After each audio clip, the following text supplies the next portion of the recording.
Captain Dickie Dickinson ranks high on the list of the best skippers with whom I have fished.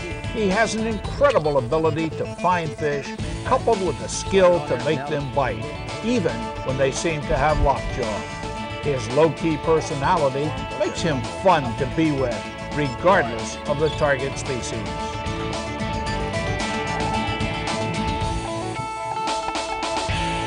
There he is. There you go. Trying to take line, go right for that jetty. Right for the end. Again, we got a falling tide. These fish are dropping back. We're just on the side of the inlet here, out of the main flow, but they'll come around, they'll hang on the point. You can see where the other boats are. They're all trying to benefit from these fish coming out of the inlet on a falling tide. And they are tough. These are great fish on light tackle. Use spinning, bait casting, fly, whatever you want. We're fishing bait right now, just to get it going. Come on, baby, don't go back in there. I'm trying to get him out, Dickie. You're getting him. They'll go back into some kind of cover and...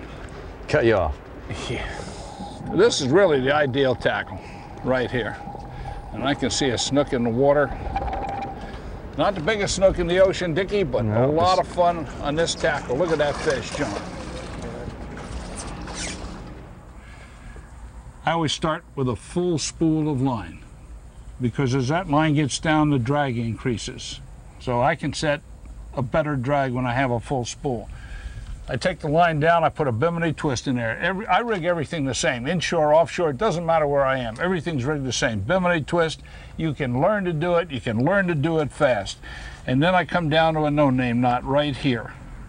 And if you're using fluorocarbon leader, then you want to take at least 5 turns on the no-name because it slips, you know that. Right. And I use fluorocarbon if I'm fishing snook and they really get fussy. I'll go to 30 pound. If they're not fussy, I'll use 50 fluorocarbon. If I'm going to use wire leader for toothy critters, take wire leader like that, then I'll use regular monofilament leader as backup in here.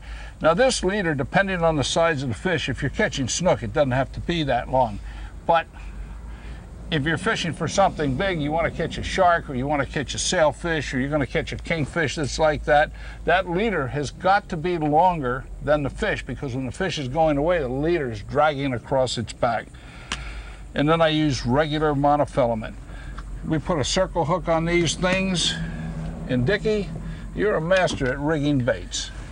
Well, today we were snook fishing, and what I was doing was nose hooking the fish. We were fishing on the outside. The water's shallow. You really don't need sinkers. Sinkers have a tendency to chase them away if you're in that shallow water. I nose hook my baits, and I also break the bottom tail section off. I just break it, crack it, whatever.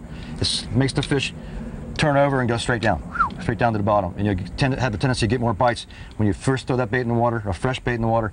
And you throw it in the middle of the school, you go straight down, you get a bite. If you reel it back in and it stays on top, get another bait. Break the tail, throw it right back in the middle of the school, and go right back down.